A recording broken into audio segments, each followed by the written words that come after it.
హరి ఓం. ఈ శివలింగము నల్గొండ జిల్లాలో పానగల్లు అనేటువంటి ప్రదేశంలో ఉంటుంది. ఈ సోమసూత్రం గల శివలింగం అన్నమాట. చూడండి, నంది కూడా అతి పెద్ద నంది. మనం యాగంటిల్లి చూసిన విధంగానే ఉంటుంది. చాలా అందంగా చెక్కబడింది అనమాట. ఈ శిల్పాలన్నీ కూడా ఇక్కడ కొన్ని శిల్పాలు అయితే మనం చూస్తారండి ఏ విధంగా చెక్కబడిందో. ఇవన్నీ కూడా అహోబిలము, శృంగేరి అటువంటి ప్రదేశంలో ఈ స్తంభాలన్నీ కూడా అక్కడ చూసిన విధంగానే ఉంటుంది. అక్కడ కళాకారులు చెక్కినటువంటి శిల్పాలలాగే కనిపిస్తూ ఉంటుంది.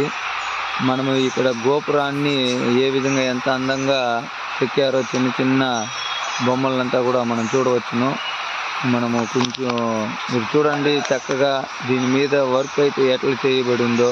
అప్పట్లో ఈ మిషన్ అంతా లేకుండా చేతితో చేసినటువంటిది.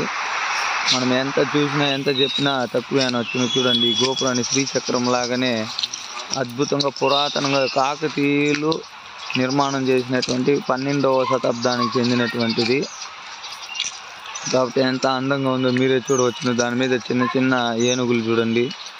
ఈ చూడండి, కొంత గుడిని అయితే కొంత నిర్మాణం చేసి సగంలో ఆపి ఉండారు. ఇక్కడంతా గుడిని అప్పట్లో ఇక్కడ మహమ్మదీయులంతా కూలగొట్టింది అనమాట. ఇవన్నీ కూడా పడిపోయినటువంటి గుడి శిథిలావస్థలో పడినటువంటి ఆ శిల్పాలన్నీ కూడా పక్కకు వేయడం జరిగినది. మనం చూస్తే ఇంకా కొన్ని బొమ్మలు కూడా దీని మీద ఎంత చక్కగా ఎంత చిన్నగా చెక్కి ఉండారో చూడండి. మనమైతే చిన్న పొరపాటు ఉంటేనే ఇది అంటాము, ఆ తీసే పనికి రాకుండా ఉంటుంది. కానీ అంత భద్రంగా చెక్కారంటే వాళ్ళకి ఎంత హ్యాట్స్ ఆఫ్ చెప్పాలి, మనం ధన్యవాదాలు కూడా తెలపాలి. ఇటువంటి దేవాలయాలు ఇంకా కూడా ఉందంటే చెక్కు చెదరకుండా చూడండి. ఎందుకంటే నిర్మాణం ఆ రోజు లింకే అనమాట, దానికి లింకులుగానే దాన్ని అమర్చి ఉంది అనమాట, కదలకుండా. చూడండి, దాని మీద చిన్న చిన్న సుబ్రహ్మణ్య స్వామి నెమల మీద ఉండడం, ఆ చిన్న చిన్న బొమ్మలు ఎంత అందంగా ఉంటుందో చూడండి. చూసి మీరు తరించండి.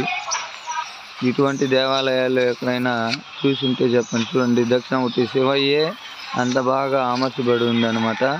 ఫ్యామిలీతో ఉండేటువంటిది అనమాట.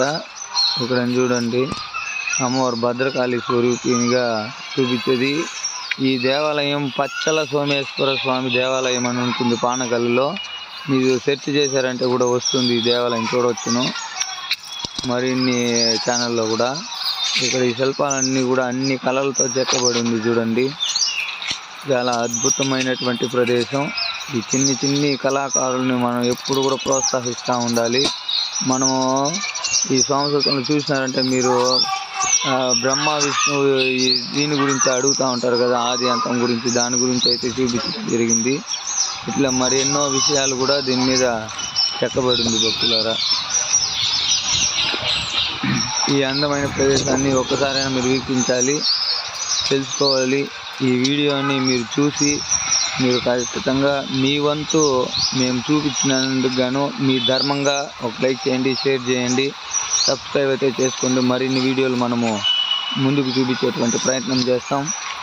ఈ ఛానల్లో మన ధర్మం, మన మతం, మన సేవ అనేటువంటి ఈ సమస్యని మీరు కూడా మీ వంతుగా ముందుకు తీసుకుపోయేటువంటి ప్రయత్నం చేయండి భక్తులారా. ఇదే మీ సహాయం, మాకు చేయదలుచుకునేటువంటి సహాయం ఏదైనా అనుకుంటే. మరిన్ని వీడియోస్ కూడా ముందు ఇంకా మంచి వీడియోస్ పెడతాము చూడండి. హరి ఓం. ఓం నమః శివాయ.